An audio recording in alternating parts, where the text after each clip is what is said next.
gouvernements des 28 pays membres devraient donc tomber d'accord au même moment pour qu'un traité soit modifié. Quelles sont les chances d'avoir 28 gouvernements du même bord politique?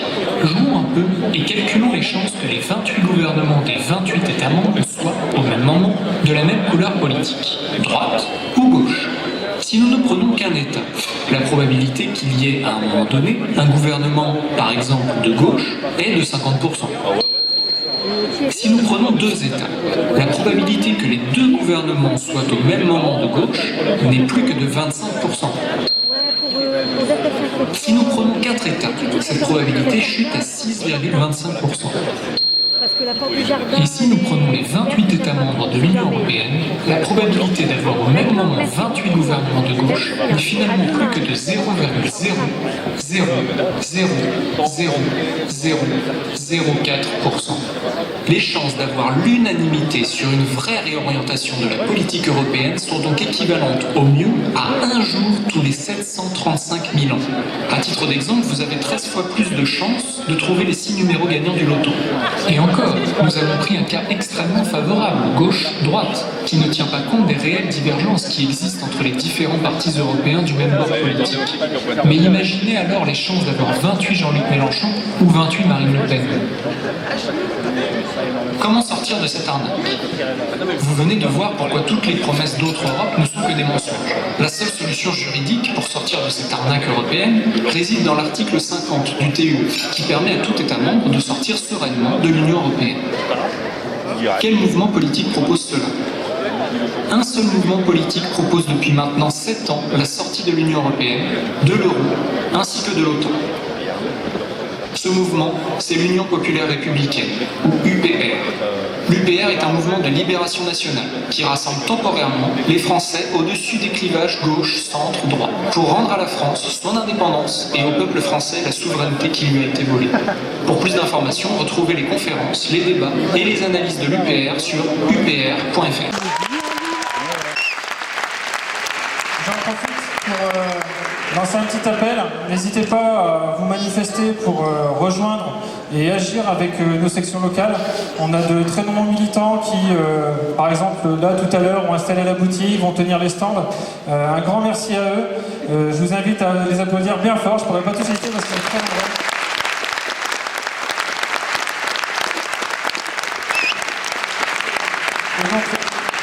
Avant l'arrivée de François Asselineau, je vais donner la parole à un généreux donateur. Il s'appelle Serge Lameau. Merci de l'accueillir bien fort.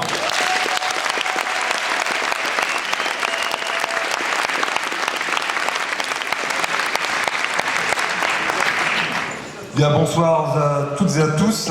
Donc, je suis effectivement ici venu pour témoigner des raisons de mon soutien financier à l'UPR. Alors, ces raisons tiennent tout d'abord à l'homme qui est à l'origine de l'UPR, qui l'a fondé, l'a fait croître en ralliant à lui un nombre toujours plus grand de Français, en dépit des multiples entraves, médiatiques notamment, mais politiques aussi. Je pense à Lola Urvoas, cet homme qui présente aujourd'hui sa candidature à la magistrature suprême. Cet homme, François Asselineau, cet homme a su me convaincre de la justesse de son action par le seul recours à la raison. À la différence d'un grand nombre de politiciens, il ne tire pas les cordes du pathos, il n'a pas besoin d'agiter les passions, de jouer sur les émotions telles que la colère, la peur, la haine de l'autre, quel qu'il soit. À la différence d'autres candidats, il ne se retranche pas derrière les artifices de la communication. Je pense par exemple à des hologrammes. Il ne se réfugie pas, effectivement derrière des formules toutes faites, le prêt-à-penser. Non, François Asselineau n'est pas un démagogue, c'est un pédagogue. Il s'adresse à la raison du citoyen par l'effort patient, constant de la démonstration. Et parce qu'il agit avec raison, il agit avec discernement et détermination. Il a posé un diagnostic et va appliquer le remède adéquat. La République française a subi une greffe d'institutions politiques incompatibles. Et cette greffe est devenue tumeur et demande son ablation. Vous l'avez compris, il s'agira de sortir de l'Union européenne par la mise en œuvre de l'article 50.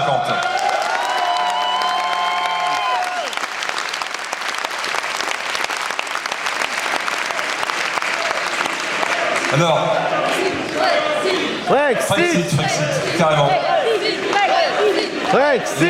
Les raisons tiennent à l'homme politique, mais aussi au mouvement politique, aux idées qu'il défend, les actions qu'il propose. Aujourd'hui, au regard du contexte international, à mon avis, ce qui s'impose à mes yeux, en plus de la sortie de l'Union européenne, c'est la sortie de l'OTAN.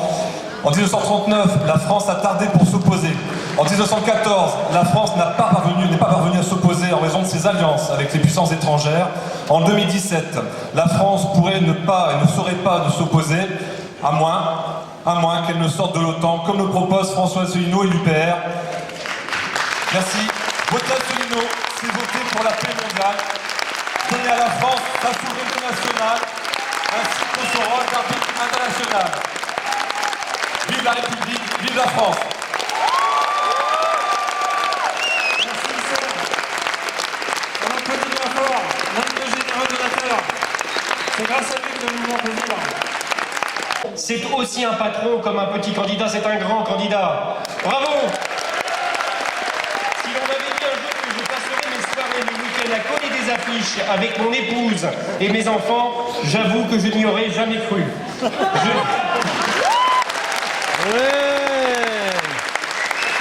profite ici de la tribune qui m'est offerte pour féliciter nos adhérents, nos militants, nos sympathisants, nos colleurs d'affiches, nos délégués au tractage, nos démarcheurs, mes copains qui actuellement réalisent l'impossible, et tout le monde sait que l'impossible n'est pas français. Je viens aujourd'hui apporter mon témoignage. Grâce à l'UPR et à François Asselineau, j'ai mis des mots, j'ai mis des phrases sur des interrogations que je me faisais pour l'avenir de mon pays et pour celui de mes enfants. Avec les analyses de l'UPR, j'ai compris qu'il fallait saisir l'offre politique bien construite de François Asselineau. Il se peut très bien qu'elle ne se représente pas de sitôt. J'ai compris que cette offre cristallise actuellement, au moment où chaque Français s'interroge sur la sincérité et la loyauté des autres candidats. J'ai compris que les politiques successives imposées aux Français sont clairement orientées par une gouvernance supranationale qui nous a volé notre capacité d'agir. Et j'ai compris que la gouvernance illégitime de l'Union européenne impose à chaque citoyen les grandes orientations politiques, économiques, irréversibles et néfastes pour l'avenir de nos enfants. Leurs dégâts collatéraux pour la France sont plus que visibles. Voici ce que nous pouvons constater sur l'évolution de la France sur 10 ans. 3000 usines sont fermées.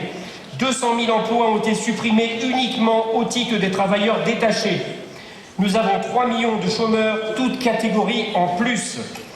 Nous avons 900 milliards d'euros de dettes publiques en plus, qui ne sont rien d'autre que des impôts du futur pour nos enfants et nos petits-enfants. 1 million de personnes qui basculent sous le seuil de la pauvreté et à cette heure, une augmentation de 800 à 1000 par jour. Des guerres déclarées sans l'aval de l'Organisation des États-Unis. 20 milliards d'amendes infligées à la France pour non-respect des traités. Et la dégradation de tous nos acquis sociaux à la française, avec confiscation à la clé de nos poules aux œufs d'or, que sont nos aéroports, nos autoroutes, la SNCF, nos sociétés d'énergie, notre sécurité sociale, notre système de retraite, un grand nombre de nos valeureux fonctionnaires, et j'en passe. Aussi, comme le disait l'abbé Pierre, n'attendons pas d'être parfaits pour commencer quelque chose de bien. Il nous reste maintenant 2 semaines avant le premier tour. Et ces 2 prochaines semaines en politique vont être très longues pour nos adversaires. Plus que jamais, nous sommes engagés pour sauver la France. Chacun de nous doit communiquer le nom de François Asselineau à son voisin, son collègue, chaque membre de sa famille, chaque rencontre professionnelle ou personnelle. C'est le moment ou jamais de coller des affiches et de distribuer des tracts.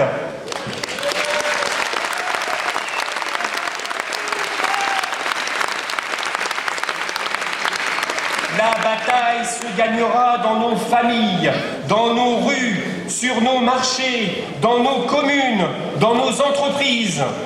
Avec nous, la France va rayonner de nouveau. L'histoire est en marche. La population française entend notre message avec bienveillance. N'ayons pas peur. et récupérons notre indépendance. Prenons exemple sur nos courageux voisins britanniques. Ont-ils eu peur de sortir de l'Union européenne? Peut-être. Ont-ils encore peur aujourd'hui? Bien sûr que non. Mes amis, nous sommes à la veille d'une révolution démocratique. Vivons ensemble pleinement ce moment historique. Il est du devoir de chacun d'entre nous de soutenir notre président François Asselineau.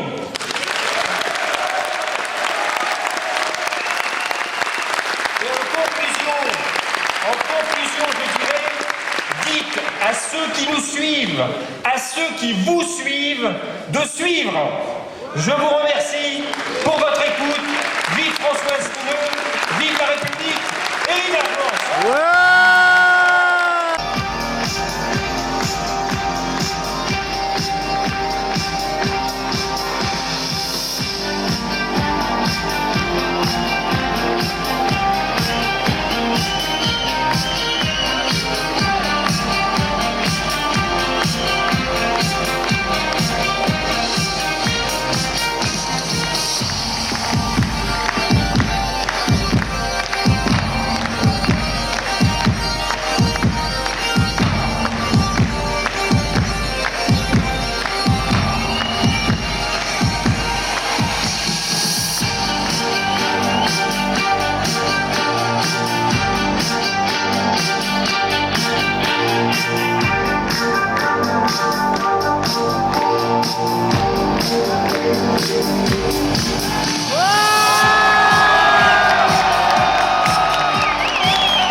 J'ai une bonne nouvelle quand même, c'est que nous allons faire un score qui va surprendre le soir du premier tour.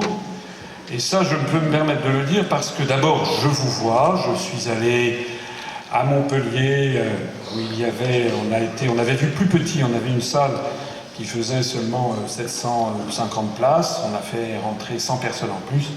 Et puis il a fallu malheureusement empêcher 300 personnes de venir. À Toulouse et à Bordeaux, on a également rempli des salles, il y avait plus de 1100 personnes, c'est beaucoup quand même. C'est beaucoup, et donc ici à Lille, je crois qu'on va peut-être être au niveau du record.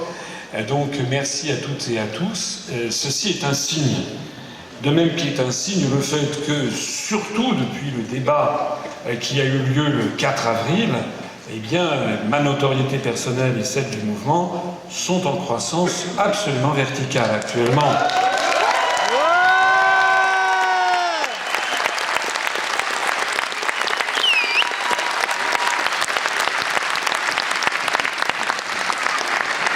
Actuellement, nous enregistrons 250 à 300 adhésions par jour. C'est tout à fait considérable. J'invite d'ailleurs toutes celles et tous ceux d'entre vous qui n'auraient pas encore fait à ne pas hésiter à adhérer à notre mouvement, qui est un mouvement de large rassemblement national et qui est en train, je pense, de bouleverser les lignes.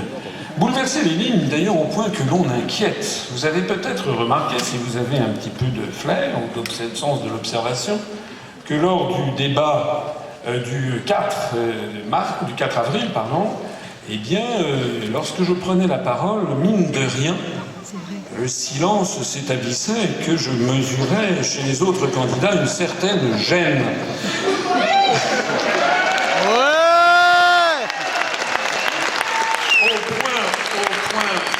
Au point d'ailleurs que je n'ai jamais été contredit sur les questions européennes d'ailleurs, non plus que sur le reste. J'ai d'ailleurs noté lors de ce débat qu'en fait la question européenne a surplombé toutes les autres, et j'ai d'ailleurs noté qu'en réalité, parmi tous les candidats, il n'y avait pas grand monde qui était là pour défendre l'Europe telle qu'elle est bel et bien, et que tout le monde, peu ou prou, convenait qu'il y avait des problèmes. Voilà. Notre mouvement est en forte croissance. Cette affaire de débat a vraiment contribué à faire connaître de façon spectaculaire le mouvement et ma candidature. Le lendemain, je prenais l'avion pour Toulouse. Quand je suis arrivé à Orly, je suis sorti, j'ai cru un instant que j'étais Madonna. Je n'en ai pourtant pas la plastique. Non. Mais voir d'un seul coup, 75% des gens se retourner sur vous, chuchoter ou vouloir venir se faire prendre en photo avec un selfie, ben ça, d'un seul coup, vous voyez le monde sous un autre jour. J'ai croisé un député que je ne connaissais pas, je me suis renseigné après pour savoir qui c'était, qui me dit « Formidable, t'as été très bon hier soir à la télé ». Je dis « Qui ça ?»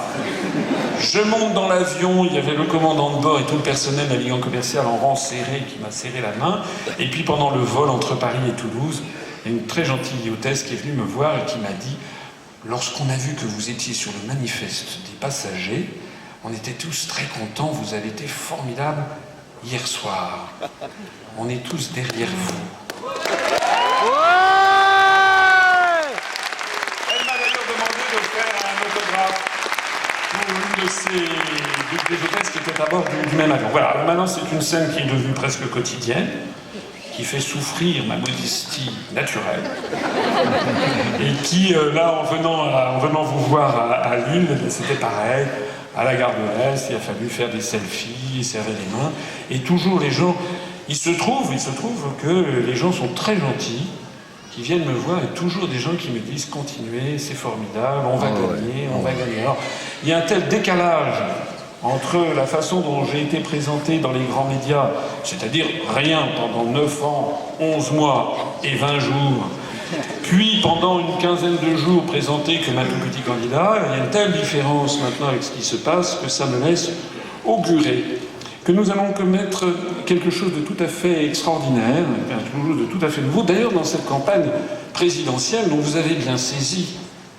qu'elle est étrange, et comme si la France était grosse d'un enfantement qui tarde à venir, comme si les Français, en fait, cherchent le candidat qui leur convient, et comme s'ils ne l'avaient pas encore vraiment parfaitement trouvé. Je pense que je suis le candidat que cherchent les Français.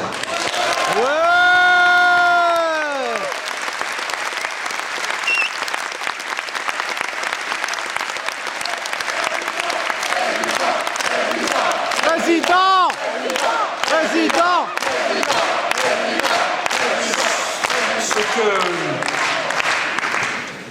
Ce qui a été également très important lors de ce débat, c'est que mon insistance à parler de façon précise, en citant les articles de la Constitution, en les nommant, les articles des traités européens, a fait que m'a un petit peu brocardé le lendemain dans la presse.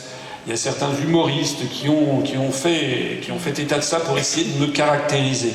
Mais finalement, je vais vous dire mon sentiment là-dessus. La première chose, c'est que l'article 5 de la Constitution précise que le président de la République veille au respect de la Constitution. C'est son devoir numéro 1. Alors, il est quand même préférable qu'il la connaisse. Deuxièmement, le président de la République assure par son arbitrage le fonctionnement régulier des pouvoirs publics et la continuité de l'État. Alors, il est bon qu'il soit un arbitre et perçu comme tel par la population. Est-ce que vous imaginez qu'un candidat extrémiste devienne président de la République? Quelle serait sa légitimité pour assurer un arbitrage? Je rappelle que le mouvement politique que j'ai créé est un mouvement totalement, parfaitement républicain, conforme aux plus hautes valeurs de la République française, a été classé officiellement par le ministère de l'Intérieur comme étant en liste divers, c'est-à-dire classable ni à droite ni à gauche, et que d'ailleurs parmi vous, il y a des gens, des Français et des Françaises qui viennent d'absolument tous les horizons politiques, de toutes les origines ethniques, de toutes les confessions religieuses, y compris de ceux qui d'ailleurs n'en ont pas, et qui se rassemblent pour libérer notre pays et ouvrir une fenêtre vers le monde. C'est un fantastique mouvement de libération nationale que nous avons créé.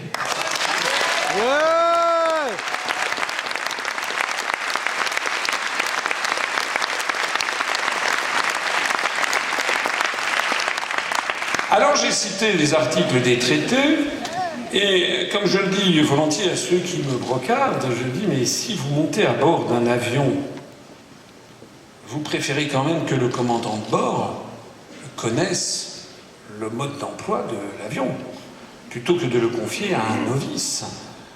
Donc vous n'avez quand même pas, je le disais ce matin sur France Inter à la journaliste qui m'a regardé, qui n'a pas su trouver la répartie, je lui ai dit, vous n'avez quand même pas à me reprocher de connaître mes dossiers. Parce que, en fait, ce que nous sommes en train d'apporter, ce que je crois être en train d'apporter dans cette élection, c'est aussi le grand retour de l'honnêteté, de la sincérité, de la compétence également, et du travail de quelqu'un qui sait de quoi il parle, et pas de quelqu'un qui fait des formules marketing pour enfumer la population. Et puis la dernière conséquence de ce débat du 4 avril, c'est également que ça a permis de clarifier la situation. Les Français ont pu constater que parmi les 11 candidats qu'ils avaient devant eux, eh bien, il y en avait 10 qui étaient pour une autre Europe. Ils voulaient que c'était bien, mais il fallait améliorer ci, il fallait améliorer ça, il fallait renégocier ci, renégocier ça. Ils veulent tous soit rester dans l'Union européenne telle qu'elle est, soit renégocier les traités à la Saint-Glinglin. La dernière nouvelle, d'ailleurs, Mme Le Pen a encore une fois changé de position. Donc maintenant, l'euro, ça ne serait pas avant la sortie de l'euro, ça ne serait pas avant les élections italiennes de 2018. Plus les 2 ans de sortie, ça nous remet 3 ans dans 3 ans, etc. Donc tout ceci reste extrêmement flou. Et les journalistes, je crois, ont découvert aussi ceci.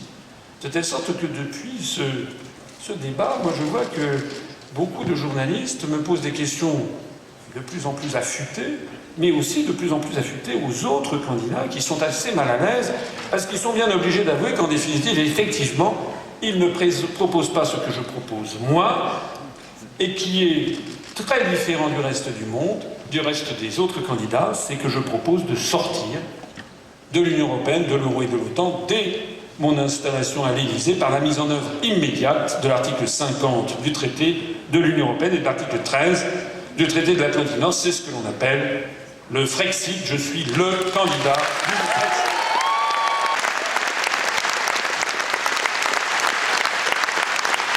Alors on me dit, oui, mais si on quitte l'UE, les agriculteurs vont perdre les subventions européennes. Vous connaissez ces arguments, ce sont des arguments que vous entendez tout le temps.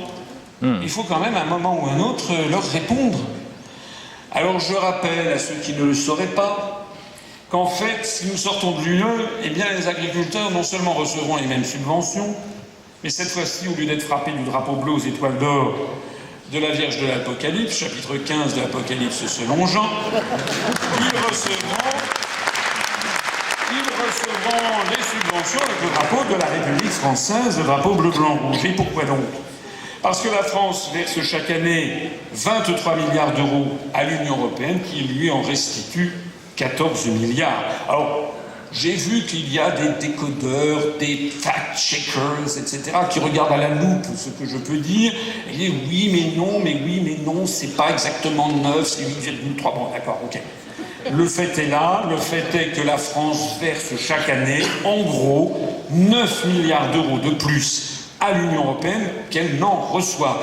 Et dans les 14 milliards que nous recevons, il y a 9,1 milliards d'euros de politique agricole commune.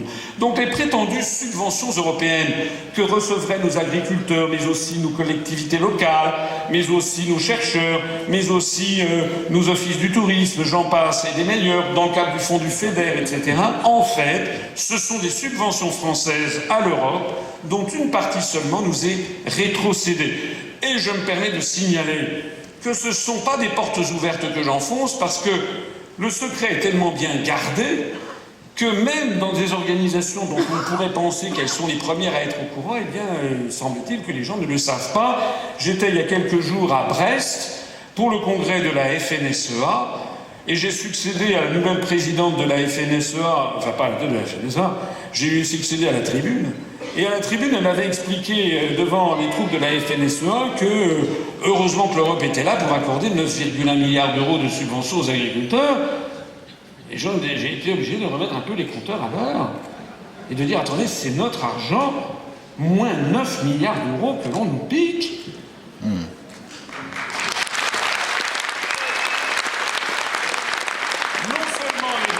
touchent donc aucune vraie subvention européenne, mais ce sont eux-mêmes, eux, qui subventionnent en partie, parce qu'ils sont des contribuables français, les concurrents d'Europe de l'Est en tant que contribuables français. Une fois sortis de l'UE, nous pourrons continuer à verser les mêmes subventions à nos agriculteurs, mais celles-ci ne transiteront plus par Bruxelles, mais on pourra même les augmenter en partie, parce que nous disposerons de 9 milliards d'euros de plus par an, cash.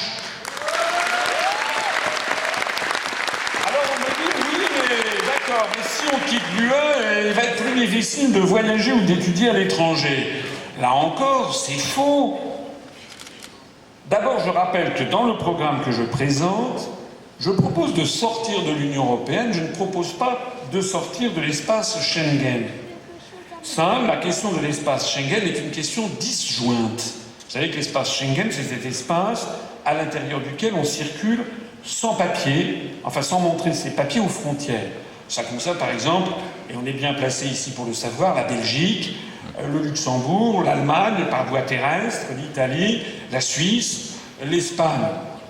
Ça concerne aussi un certain nombre de pays par voie aérienne. Quand on prend l'avion, il y a certains pays avec lesquels on ne présente pas ses papiers. Donc moi je le signale au passage que l'appartenance à l'Union européenne et l'appartenance à l'espace Schengen sont deux choses différentes. La meilleure preuve, c'est que le Royaume-Uni ou l'Irlande, qui sont dans l'Union européenne, ne sont pas dans l'espace Schengen. En revanche, la Suisse, l'Islande, la Norvège, qui ne sont pas dans l'Union européenne, sont eux dans l'espace Schengen. Donc, moi, je propose de sortir de l'Union européenne. Je ne propose pas, pour l'instant, de sortir de l'espace Schengen. Et j'ai dit, et je le redis, que si je suis élu, nous organiserons, le moment venu, un grand débat national sur 3 grandes questions qui taraudent les Français: l'immigration, l'énergie, le mode énergétique et la composition de l'énergie en France, et puis la dette publique. Et sur les questions migratoires, on mettra sur la table, on débattra de ça devant les Français pour calmer le jeu, pour que les gens s'expriment, pour que tous les points de vue s'expriment, parce que quand il y a des problèmes aussi nauséabonds que tout ce qui traîne sur les questions migratoires, le mieux c'est de faire, à mon avis, un grand déballage, parce qu'on s'aperçoit que comme sur tous les sujets, et en particulier les sujets humains, c'est beaucoup plus compliqué, les politiques du style Yaka, Faucon, tout ça, ça tombe, parce que les choses sont complexes. Mais on demandera ensuite aux Français ce qu'ils veulent. Est-ce qu'ils veulent, oui ou non, garder ou sortir de l'espace Schengen? La deuxième chose que je voudrais dire, c'est que même si on sortait de l'espace Schengen, je rappelle que, actuellement en France, le droit général est de présenter ses papiers à l'entrée et à la sortie du territoire. Si vous allez au Royaume-Uni, si vous allez aux États-Unis, si vous allez au Japon, en Russie, en Chine, si vous allez passer un week-end à Marrakech ou à Djerba, vous faites ce qui se passe dans tous les pays du monde, c'est que vous présentez en fait vos papiers au franchissement de la frontière. C'est aussi simple que ça. Et notamment les États-Unis, le Royaume-Uni, l'Australie ou le Japon, qui surveillent très étroitement leurs frontières, c'est en particulier le cas des États-Unis, qui est sans doute le pays où il est le plus difficile d'entrer après la Corée du Nord, eh bien c'est un pays qui n'empêche nullement les voyages et les échanges d'étudiants. Donc arrêtons de faire peur aux Français, encore une fois, sur ces questions. Même si on rétablissait ensuite des frontières, des contrôles aux frontières, c'est ce qui existe dans le monde entier, ça ne serait pas la fin des haricots. Et en plus de ça, je ne le propose même pas. Je propose simplement qu'on reportera plus tard et on demandera aux Français par référendum s'ils veulent ou non sortir de l'espace Schengen. Alors on me dit, oui, mais on va se fâcher avec nos voisins européens. Ah bon, et pourquoi donc? Pour quelle raison, si on sort de l'Union européenne, est-ce qu'on se fâcherait avec nos voisins? Moi, j'aimerais qu'on m'explique de façon articulée.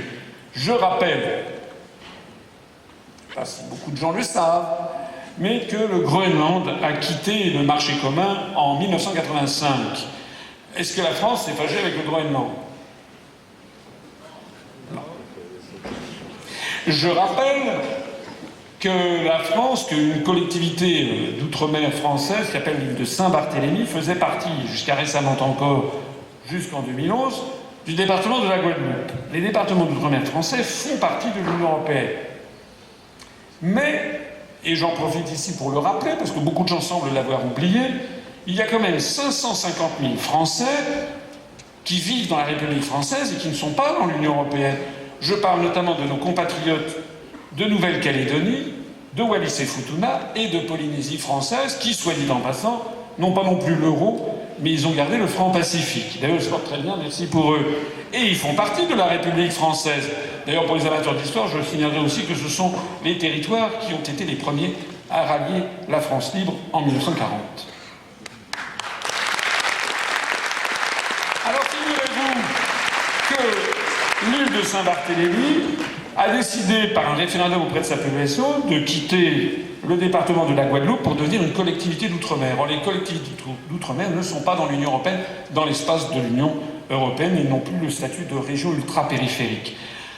Alors, l'année dernière, j'étais allé en Guadeloupe et puis je suis allé voir à Saint-Barthélemy. J'ai été reçu par le président de la collectivité de Saint-Barth et je lui ai demandé, ça traîne sur Internet, vous verrez l'entretien, et je lui ai demandé, mais Monsieur le Président, est-ce que vous avez basculé dans la 4e dimension?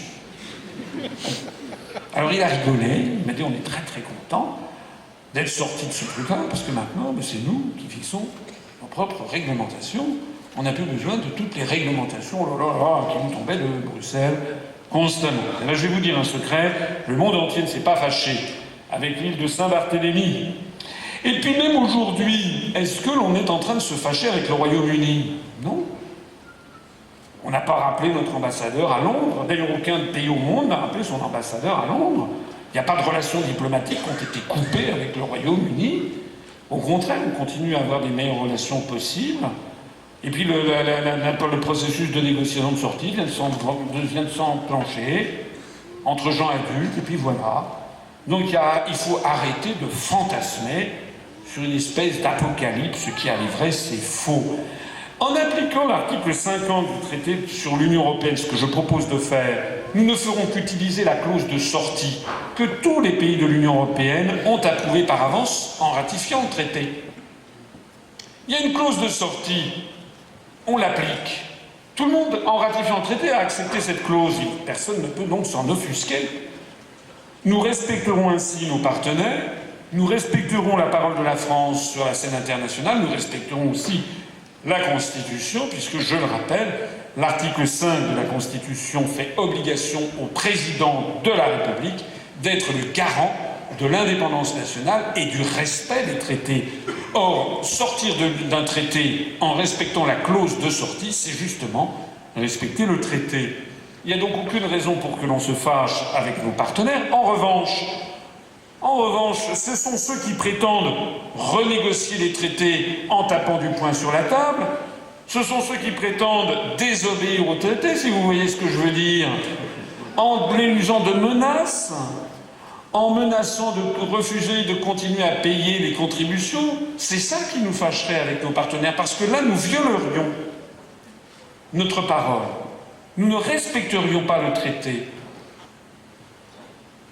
Si jamais la France se livrait à ce genre de petites plaisanteries, en disant on va désobéir au traité, eh bien, qu'est-ce qui se passerait? Il se passerait qu'immédiatement, les États membres de l'Union européenne déféreraient la France devant un organisme dont M. Mélenchon n'a peut-être pas connaissance de l'existence, qui est la Cour de justice de l'Union européenne qui siège à Luxembourg, et qui examinerait, qui dirait, écoutez, vous, la France, vous ne respectez pas les traités, vous êtes donc condamnés. Condamnés à quoi? 1, à les respecter, 2, à payer des amendes journalières colossales, tant qu'on ne se sera pas mis en ordre avec l'ordre européen international auquel nous avons souscrit.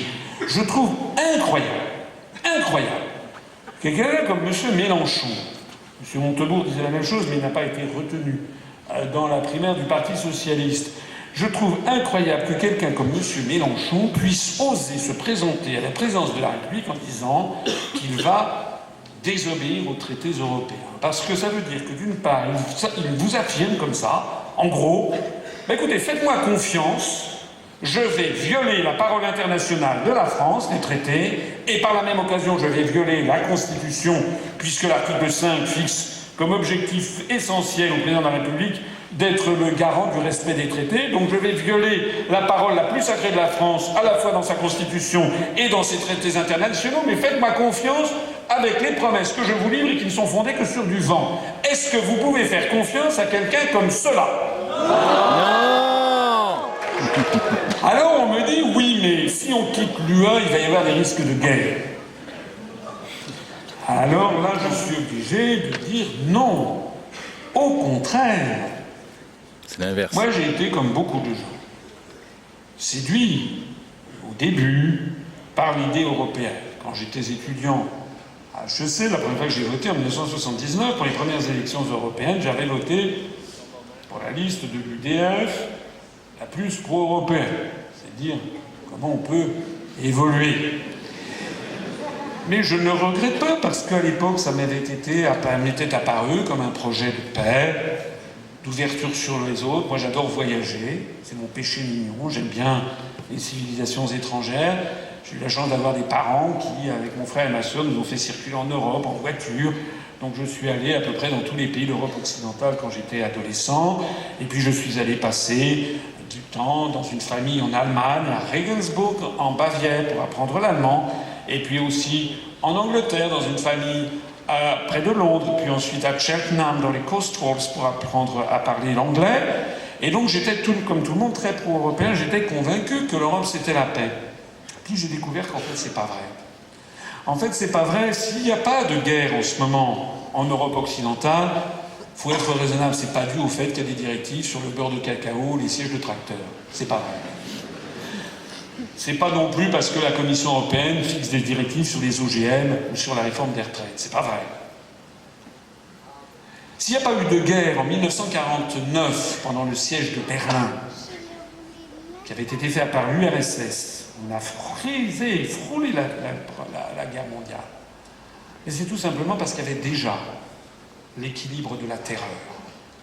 S'il n'y a pas eu de guerre en 1953, lors de la tentative de révolution à Berlin, c'était pas grâce à l'Europe, ça n'existait pas. Le traité de Rome date de 1957. C'était tout simplement parce qu'il y avait ce que les Américains avaient défini du concept MAD, ce qui veut dire fou en anglais, qui était l'acronyme de Mutual Assured Destruction, destruction mutuelle assurée. C'est l'équilibre de la terreur entre l'OTAN et le pacte de Varsovie, qui a assuré la paix entre les deux blocs antagonistes qui s'étaient partagés l'Europe depuis les accords de Téhéran, de Yalta et de Potsdam. S'il n'y a pas eu la guerre en 1956, au moment de la révolution hongroise écrasée par l'Union soviétique, ça aurait pu dégénérer en conflit mondial, mais justement parce qu'il y avait l'équilibre de la terreur, parce que c'eût été entraîner la guerre mondiale et une guerre nucléaire qui aurait pulvérisé la planète entière. S'il n'y a pas eu la guerre en 1968, lorsque le printemps de Prague a été écrasé par les troupes du pacte de Varsovie, pas seulement par l'URSS, mais par les troupes du pacte de Varsovie, alors c'est vrai que l'Europe existait depuis le traité de Rome de 1957. Mais l'Europe des six, et elle était percluse dans des problèmes. Il s'agissait de gérer les montagnes de beurre et les montagnes de lait. Rappelez-vous peut-être, pour les personnes qui vivaient à cette époque, c'était le gros problème, parce que l'Europe n'a jamais marché. Depuis le début, il y a des problèmes. C'est pas parce qu'il y avait des montagnes de lait, des montagnes de beurre en Europe occidentale qu'il n'y a pas eu la guerre avec la Tchécoslovaquie. C'était parce qu'il y avait l'équilibre de la terreur. C'est la dissuasion nucléaire qui a fait cesser les conflits militaires entre les pays développés, sans pour autant arrêter les guerres du troisième millénaire. Rappelez-vous ce qu'a dit François Mitterrand quelques semaines avant de mourir, dans le livre Le Dernier Mitterrand, publié chez Plomb en janvier 1997, signé de Georges-Marc Benamou, qui est un journaliste qui écrivait au Nouvel Observateur. Et Mitterrand avait dit à Georges-Marc Benamou, la France, donc c'était après avoir passé 14 ans à l'Élysée, la France est en guerre et les Français ne le savent pas. C'est une guerre sans mort, une guerre sans mort apparemment, mais pourtant une guerre à mort. C'est une guerre d'un nouveau genre. Les Américains veulent un pouvoir sans partage sur le monde. Allez regarder. C'était à notre époque, ils seraient traités de complotistes et de conspirationnistes. Ça, c'est sûr.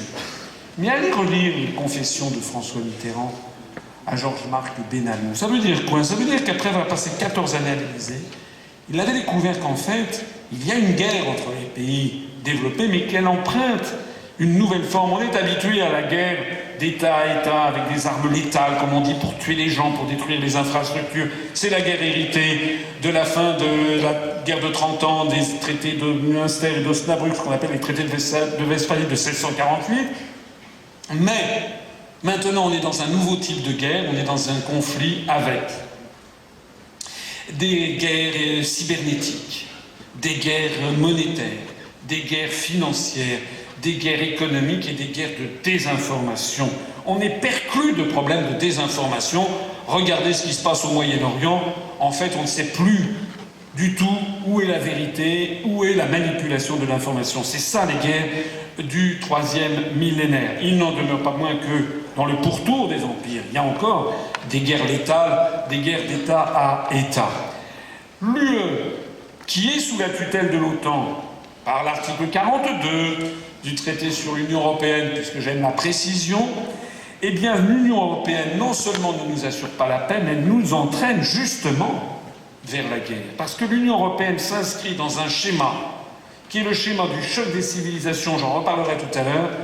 Des experts, enfin des néoconservateurs américains, réaliser la théorie de Samuel Huntington, The Clash of Civilizations.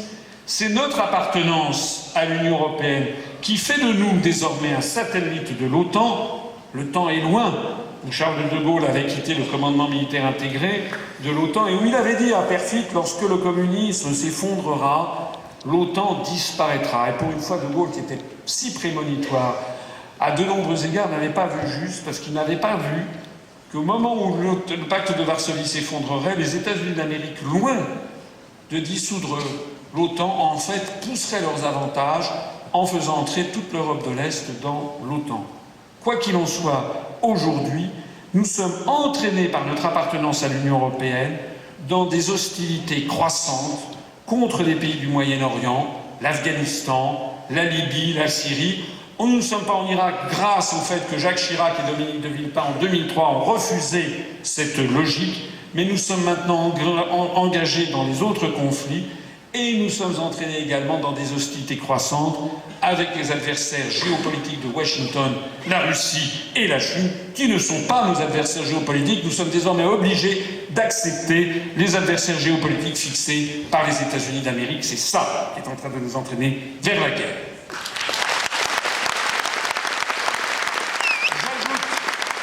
J'ajoute que les contraintes de l'euro exacerbent par ailleurs constamment les tensions entre les pays européens. Il y a 20 ans, il n'y avait pas d'hostilité entre les Grecs et les Allemands.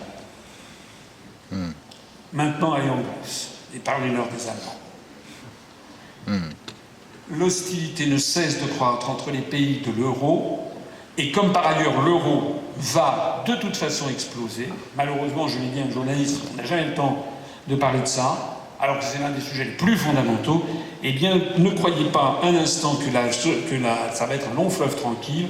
Nous allons avoir des soubresauts terrifiants sur la question de l'euro qui va forcément mener à des conflits entre pays de la zone euro. Sortir de l'Union européenne et de l'OTAN, c'est justement refuser le choc des civilisations et c'est agir pour la paix.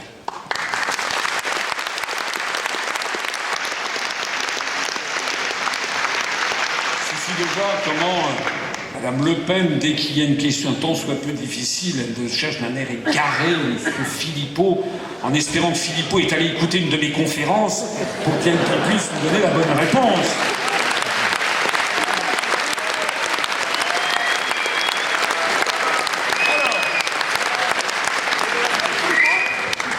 Alors, on estime que depuis 1999 jusqu'à maintenant, la compétitivité de l'économie allemande par rapport à l'économie française a augmenté de 21%.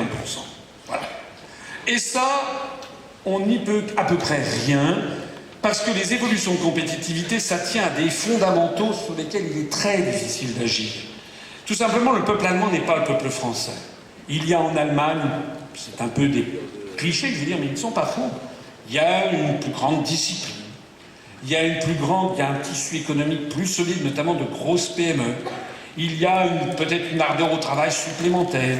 Il y a une moindre lutte pour l'appropriation de la valeur ajoutée. Donc le taux d'inflation sous-jacent est inférieur à ce qu'il est en France, qui d'ailleurs est inférieur en France à ce qu'il est dans les pays du sud de l'Europe. Pas pour rien que les Allemands appellent les pays du sud de l'Europe avec un certain mépris le Club Med. Et pourquoi ils ne voulaient pas partager la même monnaie que le Club Med, comme ils disaient? C'est que c'est comme ça.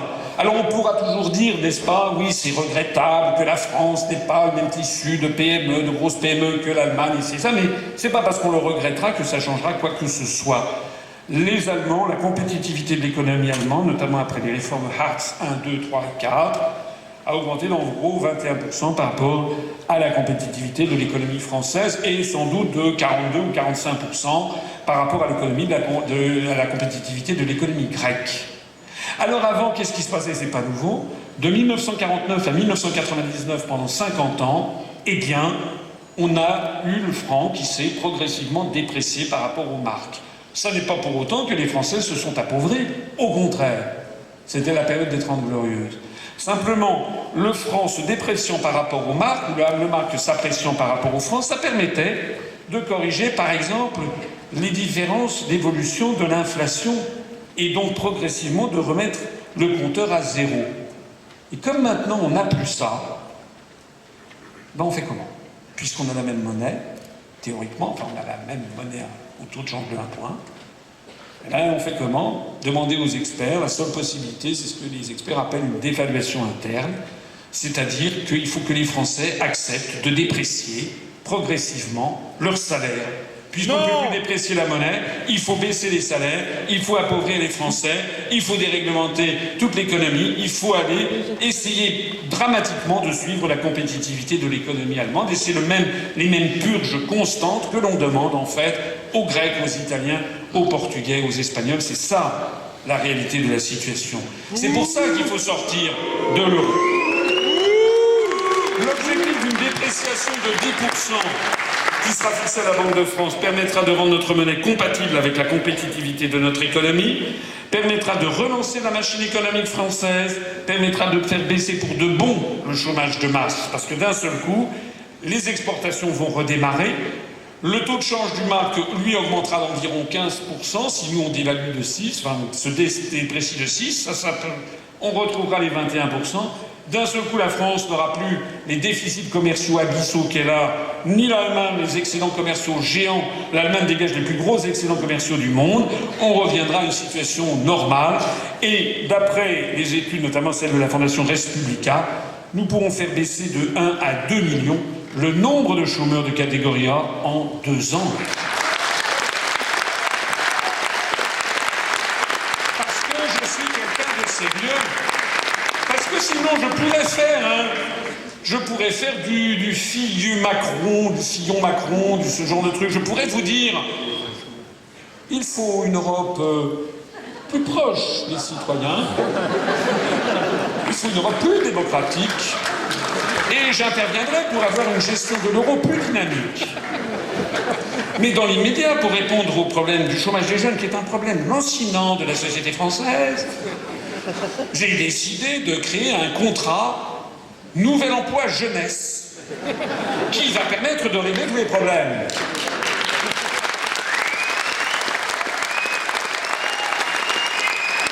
Avec moi, il n'y aura pas des contrats cartoluches, des contrats jeunesse, emploi, machin, des contrats, vous savez, vous avez quelques mots comme ça, contrat, emploi, embauche, nouvelle embauche, première jeunesse, etc., premiers outrages, derniers hommages, etc.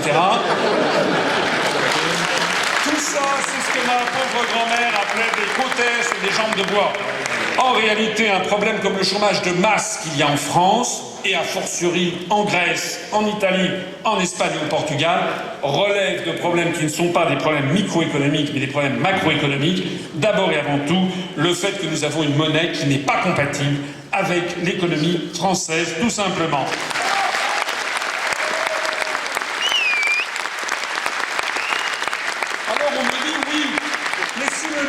Se déprécie de 10%, vais-je perdre 10% de mon pouvoir d'achat? C'est ce que Mme Ruth-Elkrief m'a demandé tout à l'heure. D'ailleurs, j'étais en duplex avec BFM, elle m'a dit ça. Elle m'a dit, mais oui, mais les gens ont peur. Ce qui est vrai, d'ailleurs. Il y a des gens qui peuvent se dire, oui, mais attendez, moi j'ai des économies, donc si le franc se déprécie de 10%, est-ce que je vais perdre 10%? Ou alors est-ce que... J'ai même vu, une fois, quelqu'un qui disait, voilà, le franc, si on sort de l'euro, qu'on adopte le franc, le nouvel euro va grimper, le franc va perdre 50% et notre dette extérieure, notre dette publique, qui est déjà énorme, va prendre 50% de plus.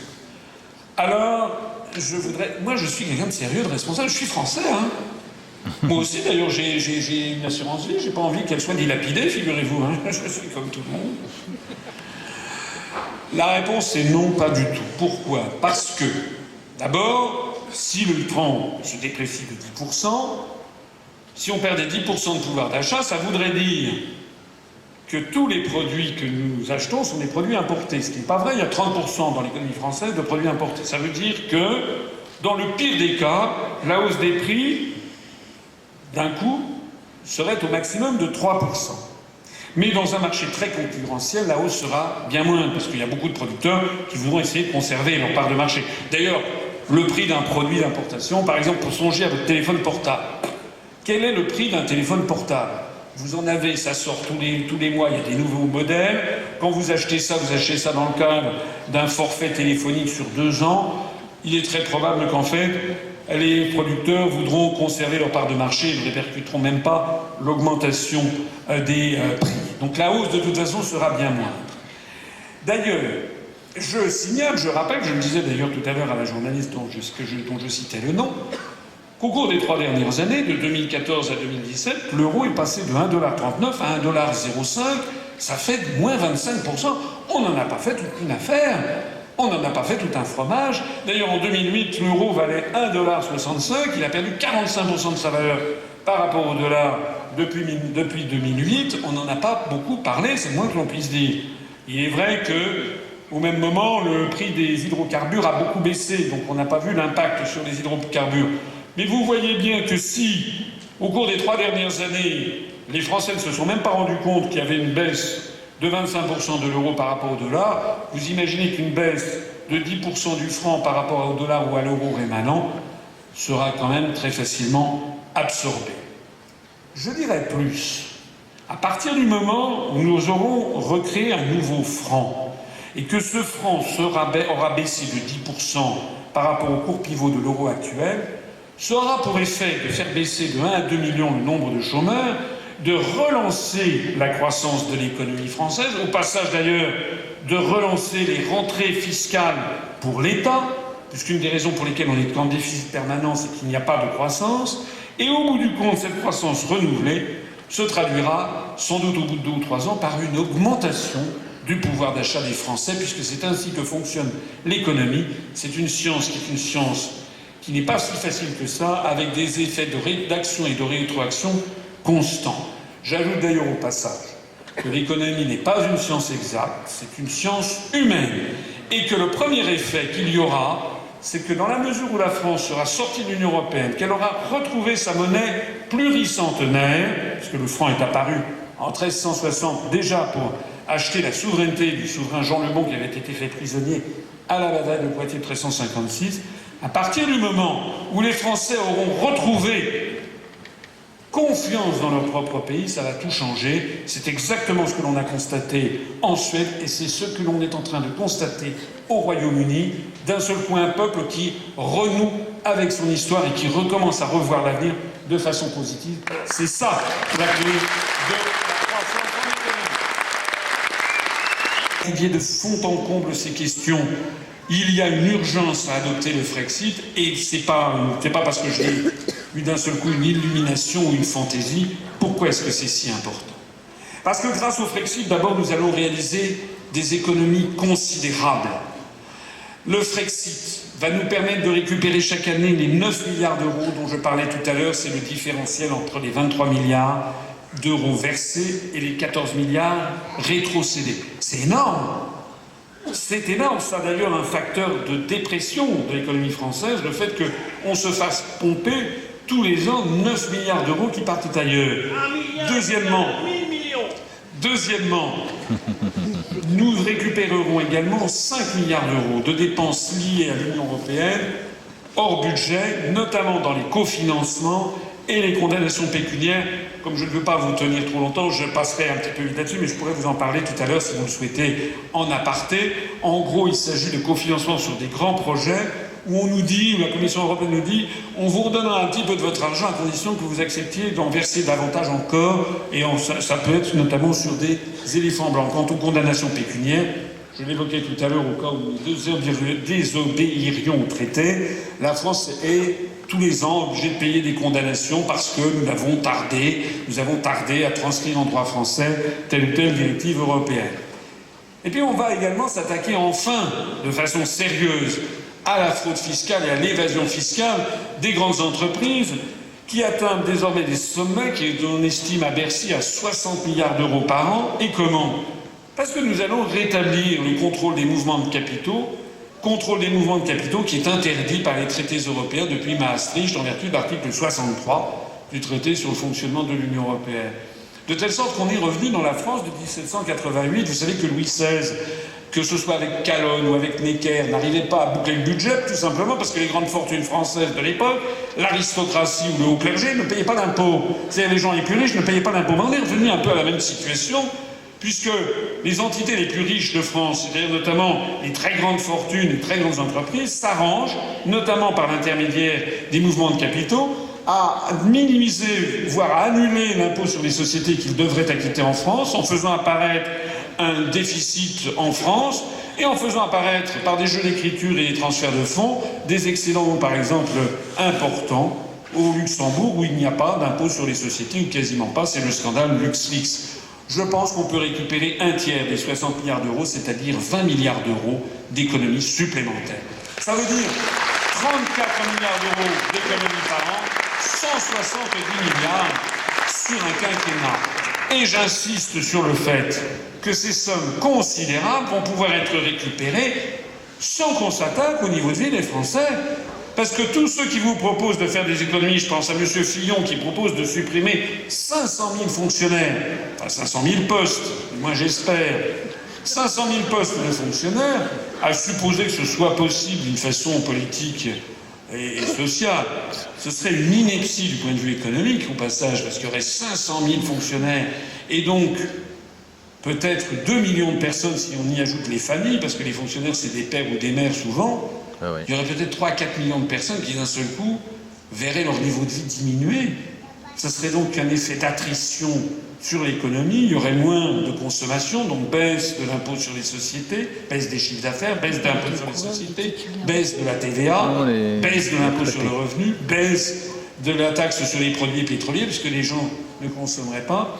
Et au total, les 4 moteurs qui fournissent des ressources fiscales à l'État diminueraient. On ne voit pas dans les propositions qui nous sont présentées la réflexion minimale qui consiste à dire on ne peut pas relancer une économie si de façon constante on a une politique qui taille dans la demande. C'est une ineptie d'un point de vue économique.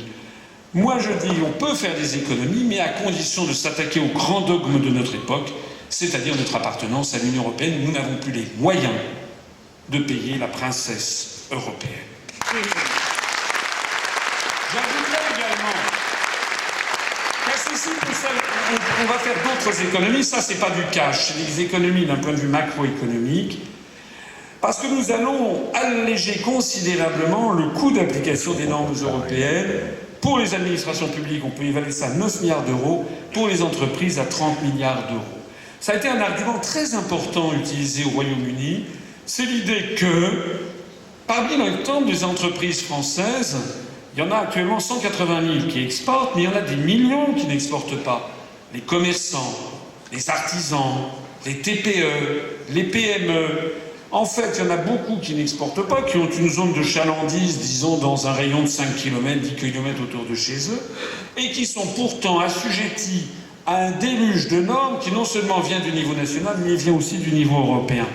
Le Frexit se traduira par un allègement considérable des réglementations et donc des coûts de gestion qui pèsent sur les agriculteurs, sur les artisans, sur les TPE et sur les PME. Là aussi, c'est une excellente... Ne faites pas confiance à ceux qui vous disent « je vais lutter contre les délocalisations ». C'est très important ce que je vous dis. C'est comment déceler, parce que c'est pas évident, comment déceler le bonimenteur par rapport à celui qui vous dit la vérité. Moi, je vous dis la vérité. Si on reste dans le cadre des traités avec ces partis, on ne peut rien faire. C'est aussi simple que ça. D'ailleurs, c'est pas seulement les délocalisations, ça fonctionne aussi dans le sens inverse. Parce que les Français ne sont pas spécialement heureux d'apprendre, par exemple, que l'émir du Qatar rachète la France par appartement, et les partis politiques avec. Certains.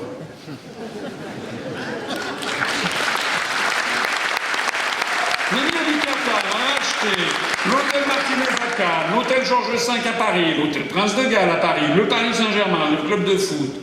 Paraît-il que l'émir du Qatar aurait même payé le divorce de Nicolas... Enfin bon, ça c'est autre chose.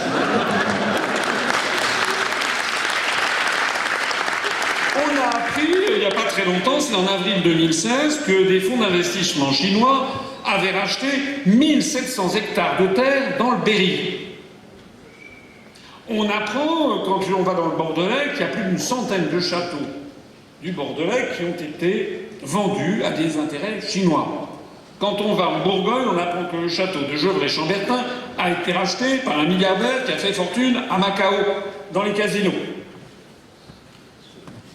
L'odeur de l'argent en question, on ne sait pas trop ce que c'est. On a appris que le château de Pommard a été racheté par un investisseur américain. On a appris, je l'avais dit en boutade il y a 2 ou 3 ans dans une conférence, maintenant je suis rattrapé par la réalité. J'avais dit, vous verrez, on va finir par vendre le château de Versailles par appartement. On y est presque, puisqu'il y a une aile du château de Versailles qui a été louée à un bail amphithéotique sur 40 ou 50 ans à une société américaine pour transformer ça en hôtel de luxe. Un jour viendra, si vous élisez Macron, il va venir nous expliquer que finalement, la Joconde, on peut avoir une grande production au Louvre, mais qu'on peut le vendre à l'émir du Qatar pour 15 milliards de dollars et que ça nous permettra de diminuer un petit peu notre dette publique. Alors moi, je suis là pour vous dire quelque chose que les Français ne savent pas, c'est que cette ouverture a été une ouverture asymétrique. C'est-à-dire que les Chinois peuvent acheter en France 1700 hectares de terre dans le Berry, mais les Français n'ont pas le droit d'acheter ne serait-ce qu'un hectare de terre en Chine. Que l'émir du Qatar peut racheter des hôtels à Paris, mais que l'inverse, ce n'est pas vrai, vous ne pouvez pas acheter d'hôtel au Qatar. C'est-à-dire qu'en fait, la situation actuelle est totalement asymétrique. Elle permet à des fonds d'investissement venus de Chine ou du Qatar d'acheter des terrains, des sociétés, des biens immobiliers en France alors que l'inverse n'est pas autorisé. Là, le Frexit va nous permettre de mettre un fin à ce 2 poids 2 mesures et d'imposer le principe de réciprocité et d'interdire en tant que de besoin la vente des plus grands fleurons de notre patrimoine public et privé.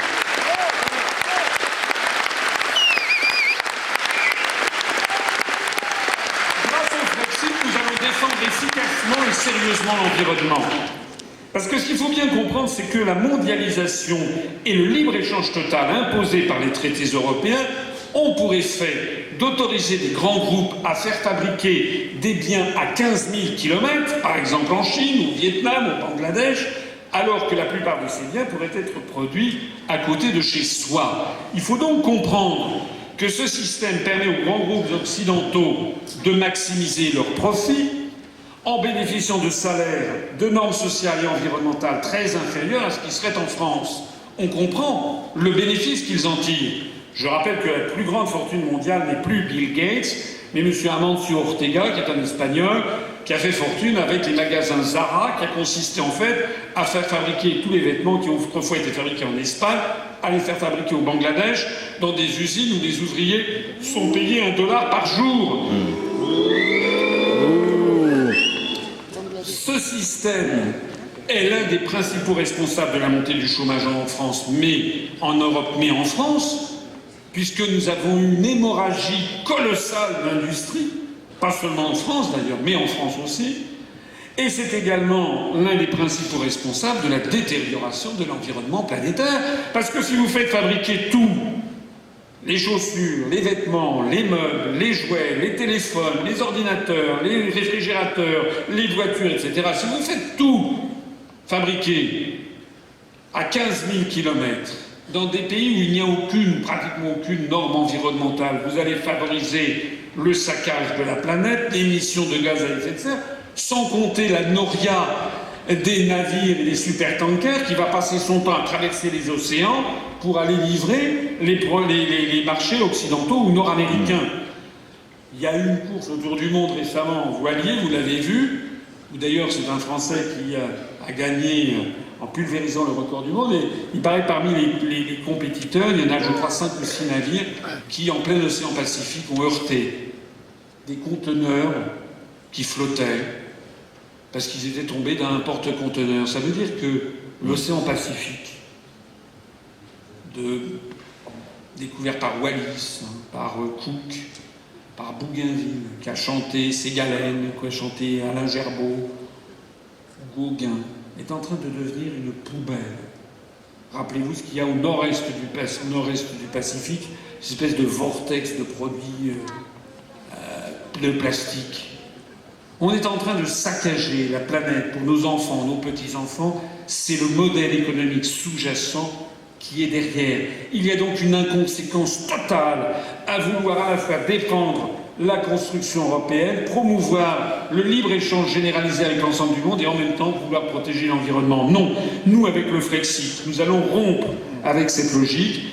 Le Frexit permettra de protéger efficacement la planète, du moins à notre mesure.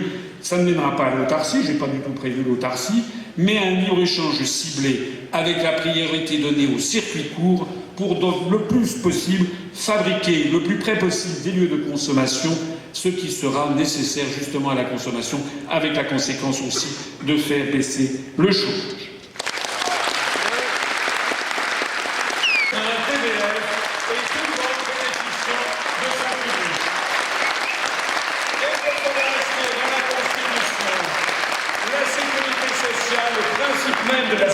Sociale pour tous et le principe même de la retraite par répartition. Grâce au Frexit, nous défendrons nos acquis sociaux et nous rétablirons notre démocratie sans que les Français s'en soient rendus compte. Il y a un article, encore un des traités, qui est absolument essentiel. C'est l'article 121 du traité sur le fonctionnement de l'Union européenne qui nous impose des grandes orientations de politique économique, ce qu'on appelle les GOPE, fixées à la France par la Commission européenne. Et pourquoi? Parce que les traités ont fixé le principe que, pour sauver l'euro, il faut que tous les pays membres de l'euro, c'est-à-dire 19 États, aient une convergence, que M. Mélenchon va appeler une convergence sociale, mais une convergence de toute leur politique économique, sociale et budgétaire. Mais comme nos parents, nos grands-parents se sont battus pour qu'on ait une vie meilleure. Moi, je me rappelle quand j'étais petit, j'avais 7 ans, un jour, mon grand-père, que j'aimais bien, m'avait dit « Tu as de la chance, tu auras une meilleure vie que nous. » Parce qu'il y a beaucoup de grands-parents aujourd'hui qui disent à leur petit-fils ou à leur petite-fille « Tu as de la chance, tu auras une meilleure vie que nous. » Eh bien moi, je veux pouvoir dire un jour, quand j'aurai des petits-enfants, je peux pouvoir dire ce que mon grand-père m'avait dit il y a 50 ans. Je veux pouvoir dire, tu as de la chance, tu auras une meilleure vie que nous. Je veux que l'on empêche la destruction de nos acquis sociaux, et cette destruction, elle est programmée, puisque nous devons avoir tendanciellement les mêmes que les autres.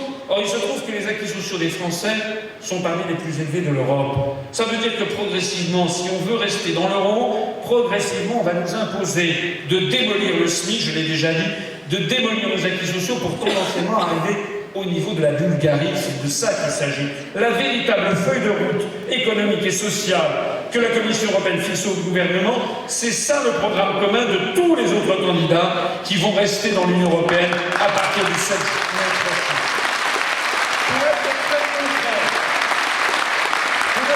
Concret, pour 2017, Bruxelles réclame du futur président et du futur gouvernement qu'il augmente la TVA et qu'il baisse l'impôt sur les grandes sociétés. C'est d'ailleurs le programme annoncé par M. Fillon, qui n'est en fait pas le programme de M. Fillon, c'est le programme de la Commission.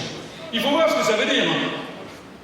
Très concrètement, ça veut dire que Madame Georgette Dupont, retraitée, qui a une toute petite retraite, qui vit à Tourcoing, et quand elle ira chercher sa baguette le matin, elle paiera 2-3 centimes de plus de TVA sur la baguette.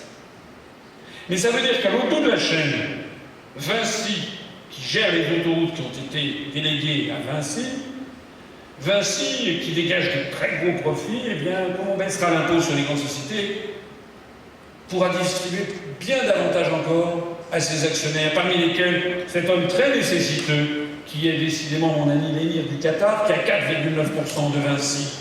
Ça veut dire que d'un côté, on va taxer davantage Madame Georgette Dupont qui avec sa toute petite retraite, et de l'autre côté, on donnera quelques centaines de millions d'euros supplémentaires à l'émir du Qatar. C'est ça que vous voulez? Et bien c'est pourtant ça qu'avec la sauce à laquelle nous allons être mangés par la Commission européenne, qui a d'ailleurs prévu d'autres choses. Démanteler le droit du travail et les professions réglementées. L'ubérisation de la société française, vous connaissez. Le démantèlement du droit du travail, la loi El Khomri, les lois Macron.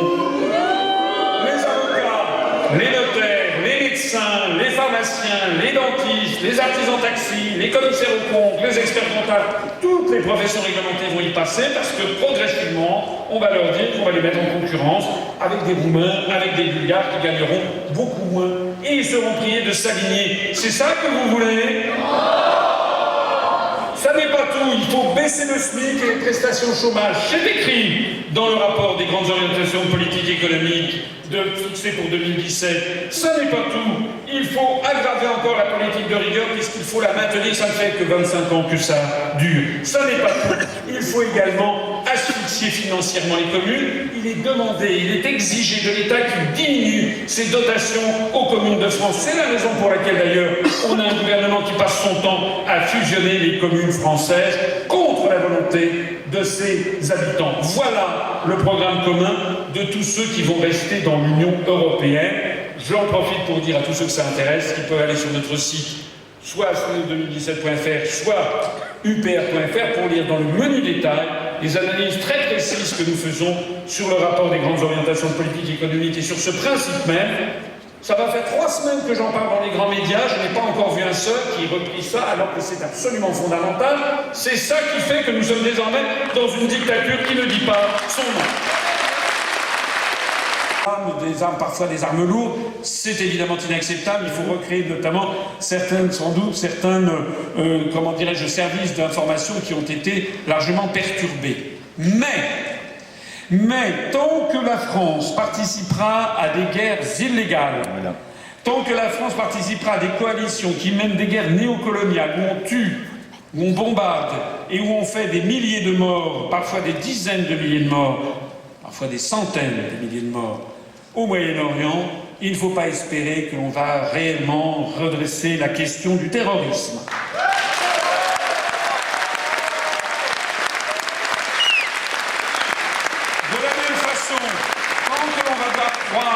Constamment le chômage, 3 millions, enfin 2 millions, 2 millions 5, 3 millions, 3 millions 5, 3 millions 6, 4 millions, 4 millions 5 de chômeurs, bien entendu. Nous verrons concomitamment monter inexorablement la criminalité, l'insécurité, les trafics en tout genre, parce qu'il n'y a pas que la France qui est victime de ça, c'est dans tous les pays qui sont concernés par la même chose. Tant qu'on verra une société où flambent les inégalités, ce qui est le contraire même du génie français, puisque les Français n'aiment pas les inégalités qui doivent rester dans une proportion raisonnable, on voit flamber les inégalités, on voit une toute petite oligarchie gagner des sommes et des salaires absolument mirobolants, alors qu'au même moment, on voit une grande partie de la population stagner, voire s'appauvrir. Je rappelle que le nombre de personnes pauvres en France s'accroît constamment, de l'ordre de 800 personnes qui basculent en dessous du seuil de pauvreté par jour, même si le monde conteste ce chiffre. Allez demander ce qu'ils en pensent au Resto du Cœur, à la Fondation Abbé Pierre, à l'Armée du Salut pour voir quelle est l'évolution de la pauvreté en France. Eh bien, tant qu'on aura ça, on aura une augmentation constante de la montée de la criminalité et puis aussi, malheureusement, quelques personnes un peu déréglées qui trouveront éventuellement matière à s'improviser comme ça d'un seul coup, djihadistes alors qu'ils ne le sont pas, mais tout simplement pour se donner un genre. Hein, on est toujours, si j'ai bien compris, en attente des conclusions finales de l'affaire horrible du 14 juillet à Nice. Il semble finalement que tout ça, ce soit une tristesse, un drame social de quelqu'un d'un peu paumé dans une société qui a perdu ses repères et qui ne fournit pas à tous ses enfants un boulot et une vision positive de l'avenir dans la République française.